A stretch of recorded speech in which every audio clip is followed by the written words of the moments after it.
So hello everyone and आप सभी का स्वागत है मेरे चैनल पे। तो बहुत लगभग 1 महीने का समय बीत गया है, जिसके बाद मैं ये जो सेकंड पार्ट है आत्महत्याओं के प्रकार, इस पर वीडियो बना रही हूँ। आई अपोलोजाइज़ क्योंकि मैं काफ़ी बिजी थी। मैं रिप्लाई कर रही थी कुछ कमेंट सेक्शंस का, कुछ क्वेरीज़ का, बट एक प्रॉपर वीडियो बनाने के लिए आपको कुछ कंडीशंस चाहिए होती हैं and then you need to have time. तो आज फाइनली मुझे वो मिल गया एंड आज हम ये वीडियो बना रहे हैं, जिसमें हम डिस्कस करेंगे कि आत्महत्याओं के कितने प्रकार होते हैं जो इमानुएल दुर्खाइम ने डिस्कस किए हैं। तो डायरेक्ट हम आ जाते हैं कि दुर्खाइम ने आत्महत्याओं के वर्गीकरण उनके कारणों के आधारों पे किया है। और हमने इससे पहले वाले वीडियो में देखा भी था कि उन्होंने किस तरह से अलग अलग पहलुओं का, अलग अलग रीजंस का, अलग अलग कारणों का अध्ययन करके ये पता किया था कि आत्महत्याएं कितनी सामाजिक तथ्यों से प्रभावित होती हैं। उन्होंने आत्महत्या की 3 श्रेणियों का उल्लेख किया है। प्रत्येक प्रकार की आत्महत्या का एक भिन्न कारण है। दुर्खीम द्वारा बताई गई 3 प्रकार की आत्महत्याएं निम्नलिखित हैं: अहमवादी, परार्थवादी और अप्रतिमानित। आइए देखते हैं अहमवादी आत्महत्या। जैसा कि नाम सजेस्ट कर रहा है, अगर हम इस शब्द को ही अलग अलग करें तो कहीं ना कहीं एक शब्द निकल कर आता है अहम। और आपने कभी कभी देखा होगा कि ईगो जो होती है, फ्रॉइड की थ्योरी में भी हम पढ़ते हैं, जो अहम होता है, जो ईगो होती है, वो क्या होती है जब व्यक्ति खुद को सर्वोपरि मानने लग जाता है।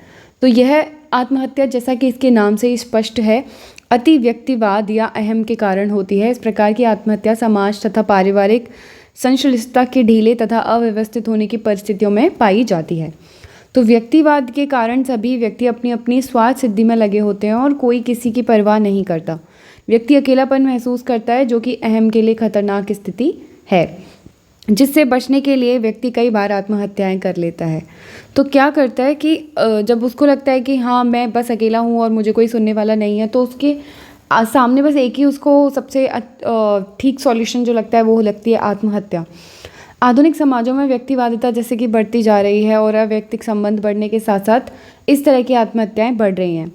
समाज तथा पारिवारिक संगठन के एकीकरण में कमी इसका एक प्रमुख कारण है।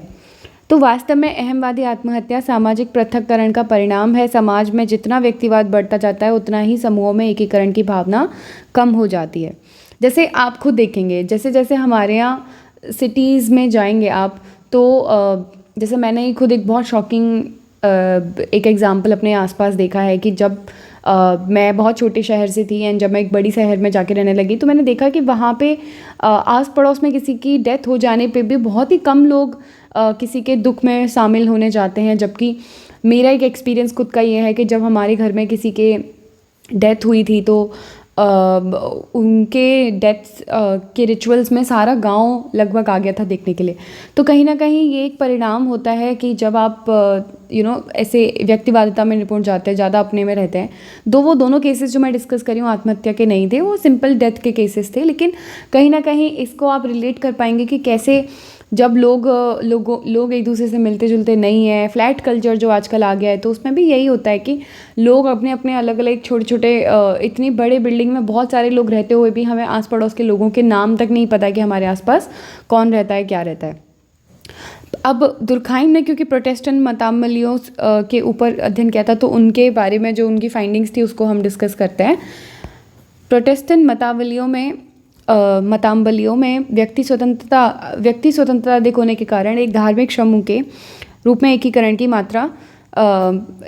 की कम मात्रा पाई जाती थी। तो कहीं ना कहीं वो बोलते हैं कि प्रोटेस्टेंट जो लोग थे वो खुद उनके पास इंडिपेंडेंसी बहुत थी, सेल्फ फ्रीडम बहुत था, जिसके कारण उनके अंदर एकीकरण की कमी पाई जाती थी, है ना। उनकी उपेक्षा जो कैथोलिक लोग थे, वहाँ पे लोग एक दूसरे से बहुत ज़्यादा जुड़े हुए थे। जो धार्मिक फॉलोअर्स थे कैथोलिक के, वो एक दूसरे से जुड़े हुए थे। तो इसीलिए प्रोटेस्टेंट व्यक्ति तनाव या चिंता की स्थिति में एकीपन या समाज से विलग पड़ जाने की भावना अधिक होती है, इसीलिए उनमें आत्महत्या की संभावनाएं अधिक हो जाती हैं। दुर्खीम अपने समाजशास्त्रीय स्पष्टीकरण द्वारा दोनों धर्मों के बीच आत्महत्या की दर की विभिन्नता को स्पष्ट करते हैं। और उन्होंने कहीं ना कहीं जो ये फैक्ट दिया है कि कहीं ना कहीं एकीकरण कम हो रहा है, उसको सब्सटैंशिएट किया है, उसको पावर दी है। किससे? जो उन्होंने नंबर्स लिए हैं आत्महत्याओं के दोनों अलग अलग धर्मों के। अब वो दूसरा एक कारण ये भी बताते हैं कि विवाहितों व अविवाहितों के बीच में आत्महत्या की दरें भी सामाजिक पृथक्करण की मात्रा के कारण ही अलग अलग होती हैं। जैसे विवाहितों की अपेक्षा तलाक प्राप्त वैधव्य यानी अकेला जो व्यक्ति होता है और अविवाहित जीवन यापन करने वाला व्यक्ति अपने को अकेला महसूस करते हैं, वह उनका सामाजिक समूहों से एकीकरण कम होता है। इसीलिए तनावपूर्ण स्थितियाँ उन्हें प्रभावित करती हैं। उनमें ही विवाहितों की अपेक्षा आत्महत्या की दरें भी अधिक होती हैं। तो कहीं ना कहीं वो मानते हैं कि अविवाहित ज़्यादा आत्महत्या करते हैं विवाहितों की अपेक्षा। उसके बाद सेकंड जो हम आत्महत्या देखते हैं वो है परार्थवादी आत्महत्या, जिसको इंग्लिश में फैटलिस्टिक सुसाइड बोलते हैं। यह आत्महत्या अहमवादी आत्महत्या का विपरीत स्वरूप है, क्योंकि यह समाज अथवा समूह के अत्यधिक एकता व घनिष्ठता का परिणाम है। हमने पहले भी इसके बारे में डिस्कस किया कि सबसे बड़ा एग्जाम्पल जो इंडिया में देखने को मिलता है वो बोलती है सती प्रथा का। तो यह वहाँ काम करता है जहाँ व्यक्ति स्वयं को ही खो देता है, यानी व्यक्ति की इंडिविजुअलिटी कहीं ना कहीं खो जाती है और वो क्या बन जाता है, एक सामाजिक प्राणी ज़्यादा समझा जाने लग जाता है। वह जो करता है, जो सोचता है, सब सामूहिक दृष्टि का परिणाम होता है। अत्यधिक एकता व्यक्तियों के व्यक्तित्व को निगल जाती है। समूह नैतिक आधार पर, मनोवैज्ञानिक आधार पर उन्हें आत्महत्या के लिए प्रेरित करता है। जैसे इनफैक्ट आप इस तरह के सुसाइड में जो हमारे सैनिक जो बलिदान देते हैं, सब सर्वोच्च बलिदान देते हैं, शहीद हो जाते हैं, उनको भी रख सकते हैं, क्योंकि इसको हमने इतना नॉर्मलाइज कर दिया है, हमारे समाज ने एक ग्लोरीफाई भी किया है। नो डाउट वो ग्लोरीफाई होना भी चाहिए, क्योंकि वो उनका सबसे बड़ा सेक्रीफाइस है।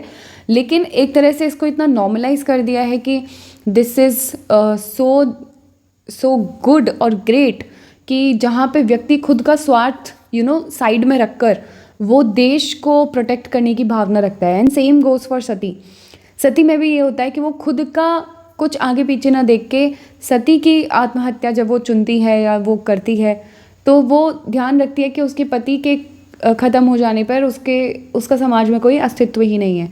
तो यहाँ पे सामूहिक चेतना अत्यधिक प्रबल है, और जहाँ पे सामूहिक चेतना अत्यधिक प्रबल होती है वहाँ इस तरह की आत्महत्याएं पाई जाती हैं।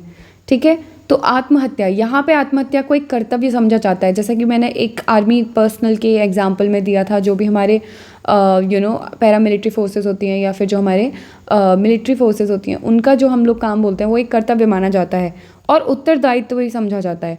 जैसे हिंदुओं में सती प्रथा पाई जाती है, वो भी इस तरह का एक एग्जाम्पल है। इस प्रकार की आत्महत्या अनिवार्य न होकर ऐच्छिक ही है।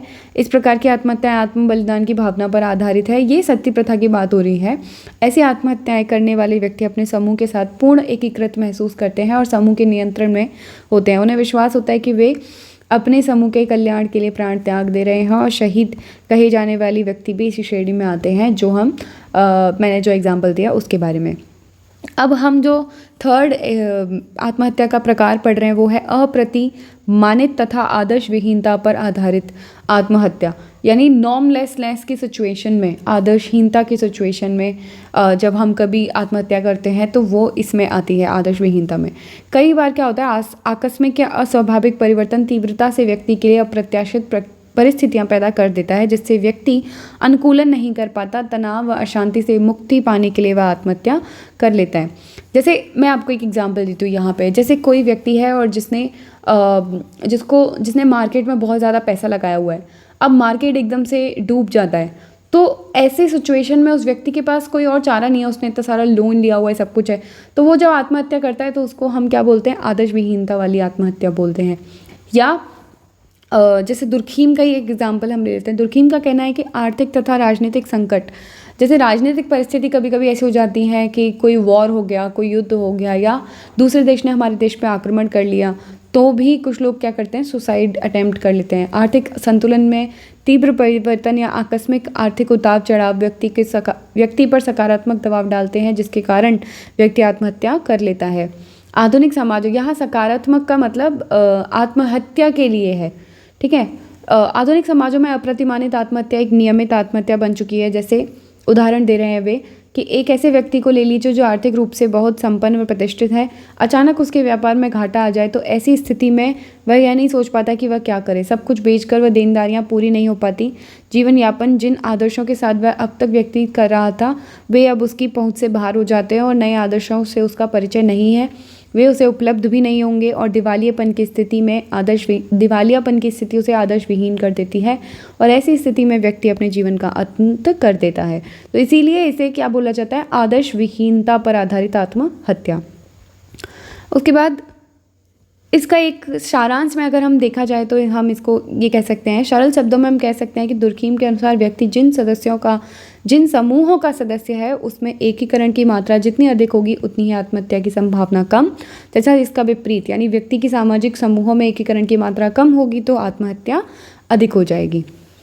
उपर्युक्त सभी तथ्यों व विश्लेषण से दुर्खीम को इस निष्कर्ष की ओर ले जाता है कि आत्महत्या की सामाजिक दरों को समाजशास्त्रीय दृष्टिकोण से स्पष्ट किया जा सकता है। दुर्खाइम के शब्दों में इन तमाम तथ्यों से एक ही निष्कर्ष निकलता है। वह कहते हैं कि वह यह है कि सामाजिक आत्महत्या केवल समाजशास्त्रीय रूप से ही स्पष्ट की जा सकती है। किसी भी निश्चित क्षण समाज की नैतिक संरचना ऐच्छिक महत्वों की टुकड़ी इसे स्थापित करता है। क्या? समाजशास्त्रीय स्टडी या अध्ययन। तो फाइनली आत्महत्या को जब हम समझ चुके हैं जो इमानुएल दुर्खाइम ने दिया था, तो उसके बाद हम देखते हैं कि इसकी आलोचना क्या है। क्योंकि जब भी आप कोई आंसर लिखते हो तो उसको होलिस्टिक यानी पूरा आंसर लिखना चाहिए।